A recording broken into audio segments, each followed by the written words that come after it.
મિત્રો, શિક્ષણ સહાયક ભરતીની નવી અપડેટ જાણવા મળી છે. આ નવી અપડેટ જે તારીખ 26/5/2025ના રોજ જુદા જુદા વોટ્સએપ ગ્રુપમાં વાયરલ થયેલી જોવા મળે છે. જે માહિતીના મુદ્દા અહીં દર્શાવેલા છે, તમે જોઈ શકો છો. આ ઉપરાંત આ શિક્ષણ સહાયક ભરતીની અપડેટમાં જ્યારે ડીવી લિસ્ટ પ્રસિદ્ધ કરવામાં આવ્યું ત્યારે જેટલા ઉમેદવારોનું ડીવી લિસ્ટ પ્રસિદ્ધ કરવામાં આવેલું હતું તે તમામ ઉમેદવારોને શાળા પસંદગીની તક આપવામાં આવશે એવી પણ સંભાવના છે. આ શાળા પસંદગી અગાઉ થઈ ગઈ હતી અને જે ઉમેદવારોએ શાળા પસંદગી કરેલી હતી સરકારી ઉચ્ચતર માધ્યમિક વિભાગમાં, તેમને કદાચ ફરીથી શાળા પસંદગી કરવી પડશે, જેના સમાચાર ન્યૂઝપેપરમાં આવવાની સંભાવના છે અને જે ટૂંક સમયમાં જાહેર થઈ શકવાની સંભાવના રહેલી છે.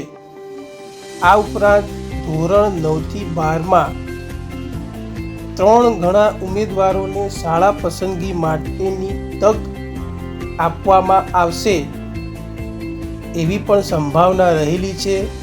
સરકારી તેમજ ગ્રાન્ટેડ માધ્યમિક અને ઉચ્ચતર માધ્યમિક વિભાગમાં 3 ગણા ઉમેદવારોને શાળા પસંદગીનો મોકો મળશે, જે એમના માટે એક ખુશીના સમાચાર કહી શકાય. પરંતુ આ તમામ પ્રક્રિયાઓના કારણે આ ભરતી પ્રક્રિયા કદાચ થોડીક મોડી પૂર્ણ થઈ શકે છે, જેથી ઉમેદવારોએ થોડીક રાહ જોવી પડશે. આ બધી માહિતી જુદા જુદા વોટ્સએપ ગ્રુપમાં ફરતી થઈ છે, વાયરલ થઈ છે. હજી સુધી આ બાબતે કોઈ ઓફિશિયલી જાહેરાત કરવામાં આવી નથી, તેની નોંધ લેવી. આ ઉપરાંત શિક્ષણ સહાયક ભરતીના વિલંબના કારણે ક્રમિક ભરતીને અસર થવાની સંભાવના રહેલી છે. શિક્ષણ સહાયક ભરતી બાબતે ઓફિશિયલી સમાચાર 2-3 દિવસમાં આવવાની સંભાવના છે. આ ઓફિશિયલી ન આવે ત્યાં સુધી ઉમેદવારોએ રાહ જોવી પડશે.